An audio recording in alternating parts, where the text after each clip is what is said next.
Hello everyone, how you all doing? Welcome to another Piesta's book reviews. Today we're going to talk about ants. I just finished reading a short story by H.G.Wells called The Empire of the Ants, and a couple days ago I also finished reading this book, Empire of the Ants by Bernard Werber. The Empire of the Ants by H.G. Wells is from 1905, I believe, and this one is from 1991. So they are quite a few years separated. Not sure how much this new one is deriving from the previous original story by H.G. Wells, but they are both somehow similar, talking about ants and how they can evolve, how they are somewhat of a threat to mankind if they would become smarter enough beyond their smartiness that they already have. So I'm going to divide this video into two parts. First, I'm going to talk about The Empire of the Ants by H.G. Wells, which is a rather short story. And then I'm going to talk about the other book, and then we'll try to wrap things up with some more philosophical questions about civilization and ants and that kind of stuff. So the first part, The Empire of the Ants by H.G. Wells. I'm going to spoil the story for you. It's rather short. It was edited at the Strand Magazine, which I believe was a famous science fiction magazine at the time. I have really no clue. It's rather short, only like 10 pages on the actual magazine. It has some nice illustrations. I found a PDF of it online, so I think it has expired copyright and you can freely get it. But there are some annotated versions as well available in some different publishing companies out there. Um, Anyways, it's the story of a short expedition in Brazil that goes inland to investigate this new strand of ants that won't leave.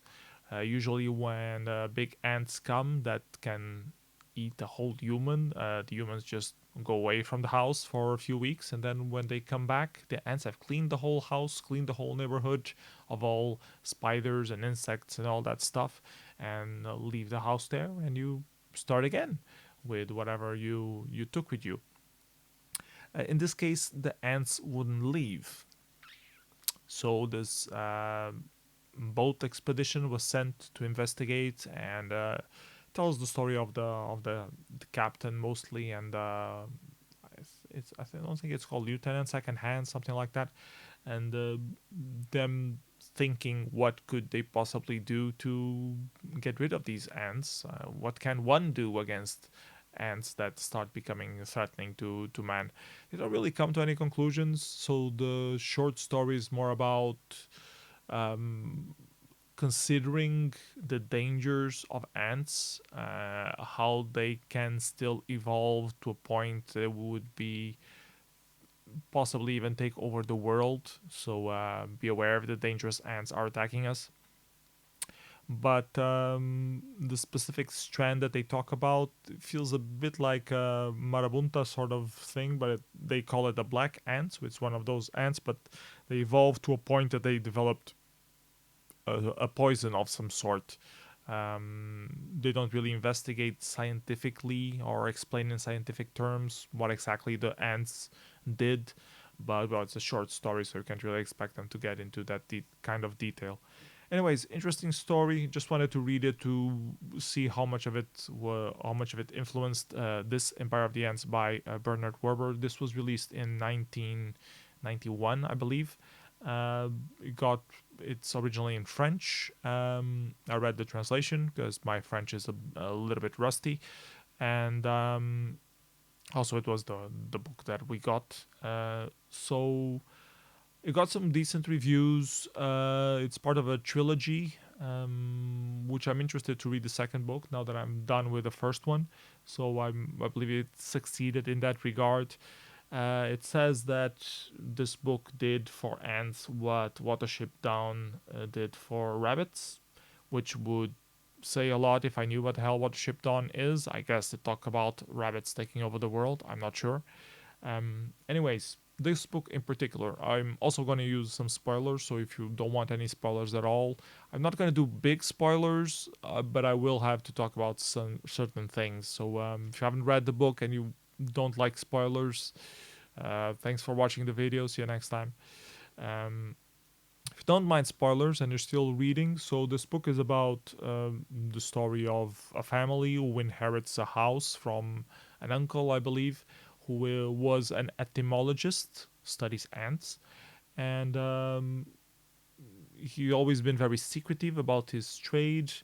And there is this cellar that is where they are not supposed to enter, and the whole thing is about, it's mostly action thriller kind of story, so it really propels you to keep reading what's going to happen next. And it goes back and forth between the family living in the house and specific ants living in an unknown location.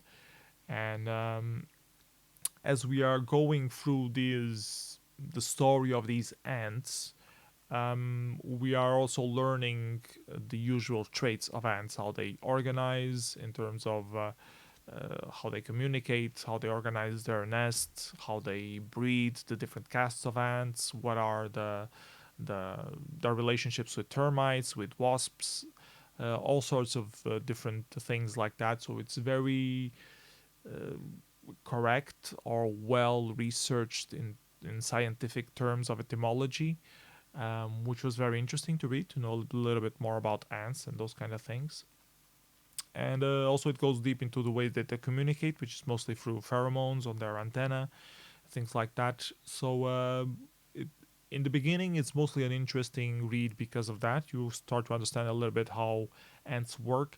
Then the action develops a little bit more, and there is a lot of mystery involved, both in the human side and on the ant side, and that makes the reading even more intense and more fast paced. If you follow it, it's interleaved with some generic facts about ants that sort of explain the thing without breaking the action too much.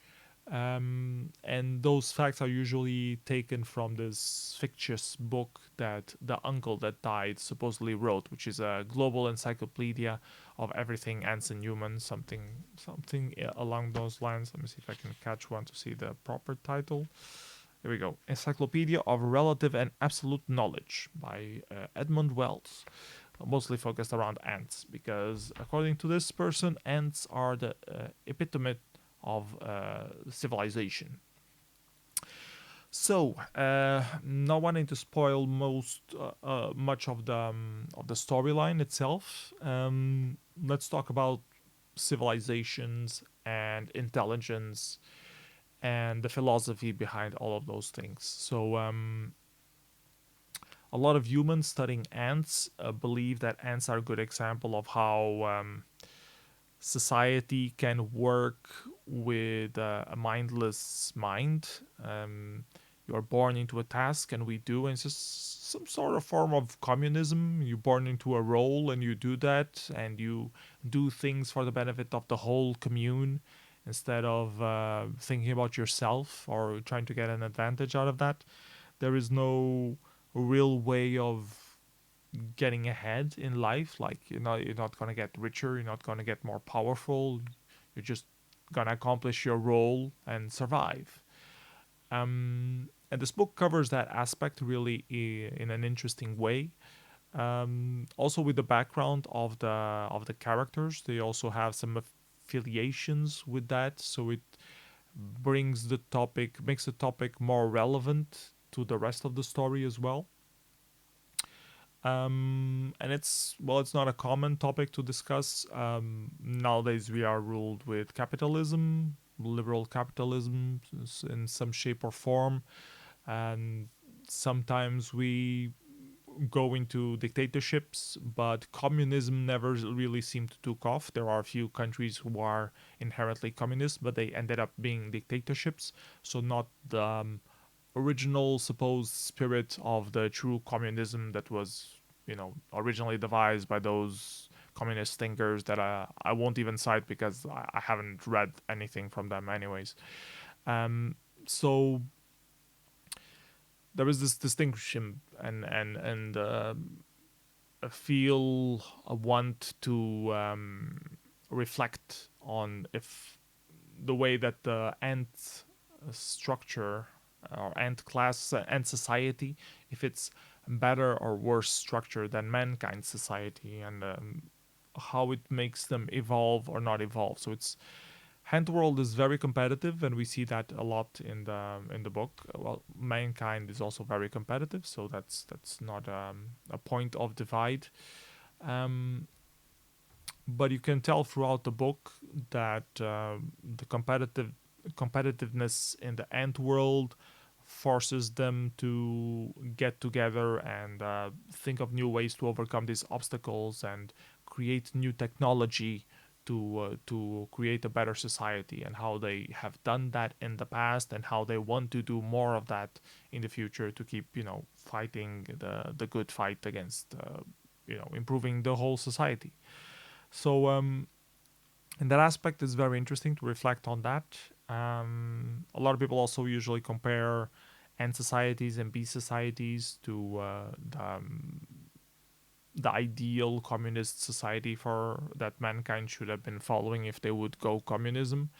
And it's an interesting reflection in that regard as well. So yeah, those are the main points that I wanted to cover. I think it's an interesting read. I give it 4 stars, I think. I'm not sure anymore. Um, Even if you don't like this whole thinking about societies and philosophy of how society should be run, how it would be better, how it would be thriving the most, you can still get a lot out of the book through just the action and the thriller and the mystery that is surrounding the whole storyline. So I think the communism philosophy reflection is more of a small detail or side detail than actually the main thing in the storyline. At least that's how I felt about it. Just afterwards, I started thinking about it a bit more.